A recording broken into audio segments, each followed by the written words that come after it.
अमितजी, आपण पाहिलं की राज ठाकरे असो, उद्धव ठाकरे असो, यांच्या राजकीय क्षेत्रामध्ये त्यांच्या पत्नी नेहमीच त्यांच्या पाठीशी राहिलेल्या आहेत, राजकारणात त्यांना नेहमीच साथ दिलेली आहे. तर तुम्ही आता पहिल्यांदा निवडणूक लढवताय, तर मिताली ठाकरे यांनी तुम्हाला कशा प्रकारे साथ दिली आहे? मिताली तर निवडणूक आमची स्टार प्रचारक झाली आता. हो, म्हणजे कशा ज्या प्रकारे ती नाही म्हणजे उत्तम, म्हणजे मी विचार नव्हता केला. कारण शेवटी 4-4 मजले 5-5 मजले चढणं हे उमेदवाराला ठीक आहे, कारण मला ते काम आहे. पण बायको म्हणून मला वाटलं ती 1-2 दिवस येईल, पण दररोज सकाळी ती उठून तयार असते.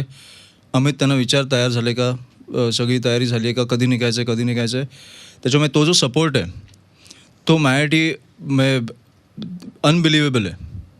त्याच्याशिवाय मला वाटत नाही मी हे करू शकलो असतो. कारण कुठेतरी डोर टू डोर जाताना पण आपण बिल्डिंग टू बिल्डिंग फिरताना एक गप्पा मारायला एक साथीदार असतो ना, जसं की काय आता म्हणजे कियान काय करतोय वगैरे, असं टाईमपास चालू असतो.